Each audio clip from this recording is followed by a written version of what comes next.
I'm your host, Salim bin Mohammed Rafi, and here is my YouTube channel, Sumir Universe.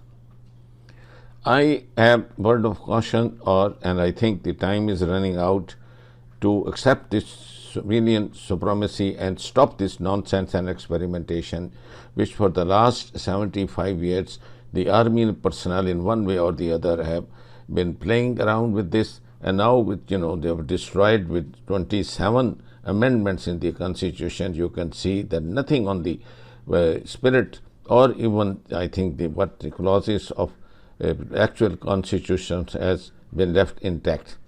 Now at the moment we are really the people who are functioning, they are not the elected people, and the Form 45, although there, I think the person who should be hanged publicly and executed, and that is the election commissioner and all the chief justices who I think were scared and afraid of the intelligence agencies, who just went to their offices and they said, we have kept the dynamite in your house. If you do not open the Supreme Court in the middle of the night and get this man out, which the Jewish people wanted, which all the other people felt that he was much more dangerous than the Putin, Russia or Chinese or anybody else. So that was one Muslim leader, which I think just like King Faisal, they wanted to get rid of him. And look, it's always one of the dirtiest, filthiest, and I think it's a curse on the Muslims, the believers in Almighty Allah, that it's always the people from within Muslims or the Islamic states who stab and they subject to the whole population of the country. Perhaps they hijack them, insult them, they do every nonsense to their women and children, elderly, and they can't talk. They gag them, and you can see what they have been doing in the last. First they did not let the provincial elections happen in time, and that should have come in under Article 6, and the responsible people should have been executed. Then came up, then when the Form 45 was changed, then I think Qazi Isa should not have been let to go out, and the Interpol should arrest him and he should be publicly executed. And all those army personnel, I think, go back.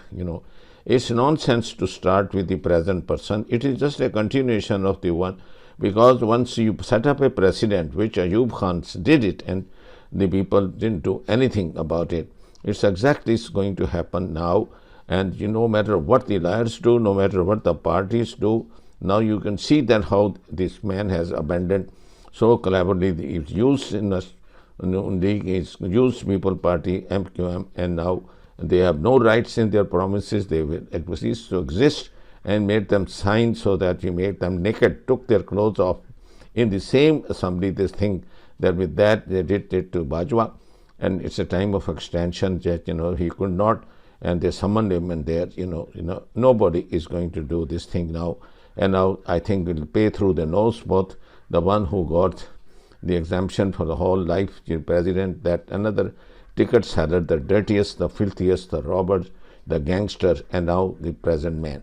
And I think you should listen to the old dogs, and you see that this guy, what is he saying is that time is running out, accept this civilian supremacy, hand over the charge and go on rebellion.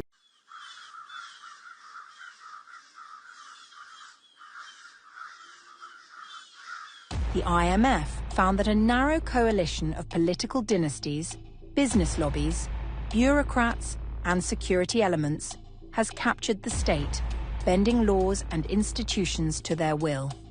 It says that rules are flexible for the powerful and suffocating for others.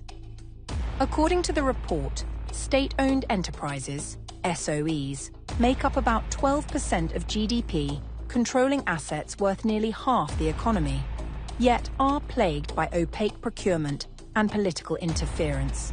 Corruption is bleeding the economy. The IMF estimates Pakistan is losing up to 6.5% of GDP every year to graft. Though the National Accountability Bureau, NAB, has recovered rupees 5.3 trillion in 2023-2024, that, the IMF warns, is just the tip of the iceberg. It calls corruption a corrosive dynamic that ensures every bailout is swallowed by elite enrichment. Budgets in Pakistan aren't fixed. They're rewritten mid-year via supplementary grants, bypassing parliamentary oversight.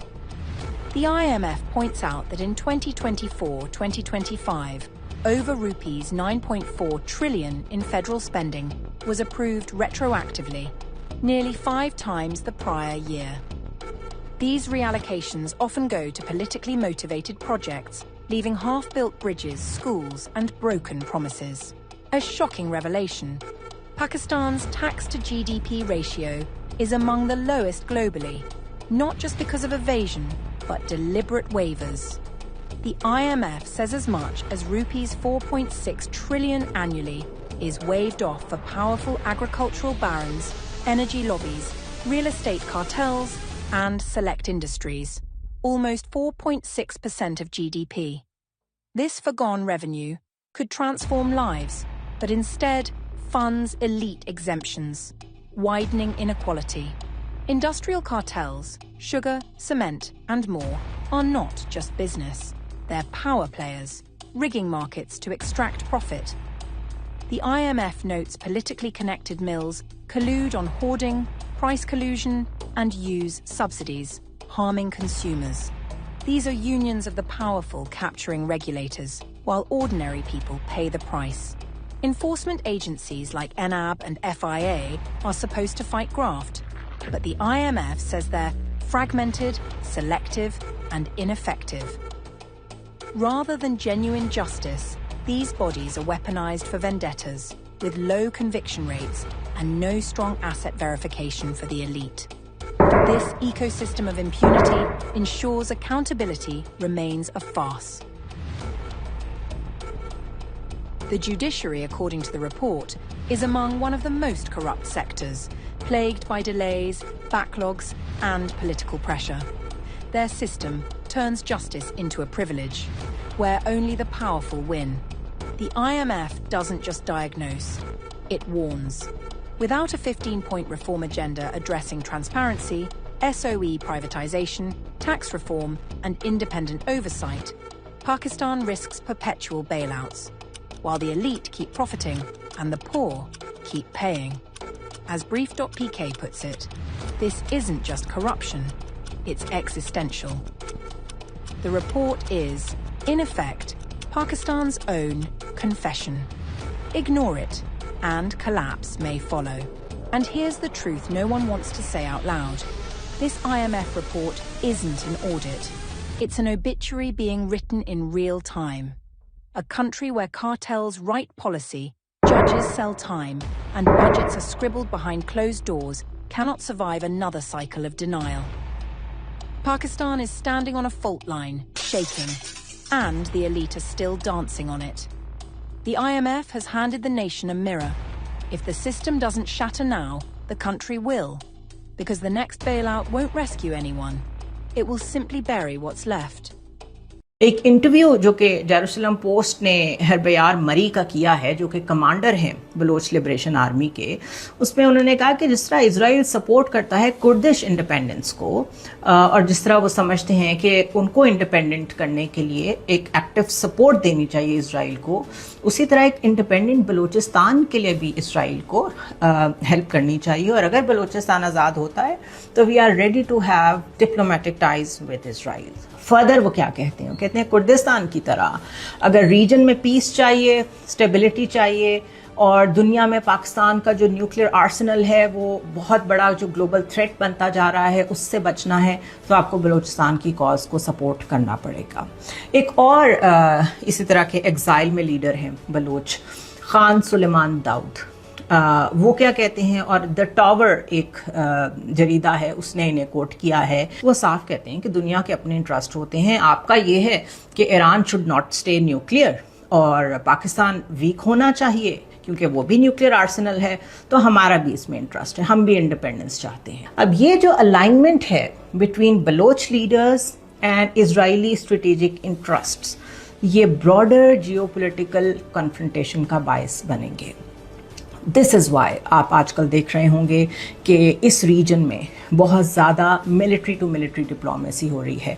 तकरीबन 5 chief of defence staffs की अभी एक पाकिस्तान ने host की है meeting, जिसमें तकरीबन central Asian states के 4 मुल्क थे, पाकिस्तान खुद था, और उसमें जनरल माइकल कोरेला भी आए हुए थे. सो ये सिग्नलिंग है कि सेंट्रल एशिया, साउथ एशिया, इसमें मुस्तकिल यूएस इन्वॉल्व रहना चाहता है. बट हमें बहुत कॉशियस ऑप्टिमिज्म के साथ चलने की ज़रूरत है when it comes to US, because we all know कि यूएस जो है वो इजरायली इंटरेस्ट को गार्ड करता है. वैसे कि पाकिस्तान को किसने तोड़ा, कारगिल के अंदर पाकिस्तान को किसने तोड़ा, अब बलूचिस्तान को ये तोड़ रहे हैं, एक एक हिस्सा काटते जा रहे हैं पाकिस्तान का. जब कहेंगे तो ये कहेंगे जनाब आप जनरलों के खिलाफ क्यों बोलते हैं. मैं कहता हूँ हर कमांडर चीफ ने मुल्क को तोड़ा है और ये भी वही कर रहे हैं. वक्त कम है, इमरान खान आपके साथ बात कर रहा है, फिर ये भी नहीं होगा, आपसे कोई बात करने वाला नहीं होगा, आप उसको मजाक बनाए बैठे. अगर तुम एक लम्हे के लिए अमेरिका की गुलामी का पटा फेंक दो, सिविलियन की बालादस्ती को कबूल कर लो, ये जंग भी रुक जाएगी, ईरान के साथ भी ताल्लुकात और बेहतर हो जाएंगे. इंडिया जो है वो आपके कदमों पे आके गिर पड़ेगा, उसकी माशी मजबूरियां हैं, इसलिए वो चाल चलो जो मुल्क को और ये सुरैया तक ले जाए. यूनिवर्सल टेलीविजन को सब्सक्राइब करना ना भूलें, उसके बाद बेल बटन पे क्लिक करें और अपने कमेंट्स के सेक्शन में अपने कीमती जो ख्यालात का इजहार ज़रूर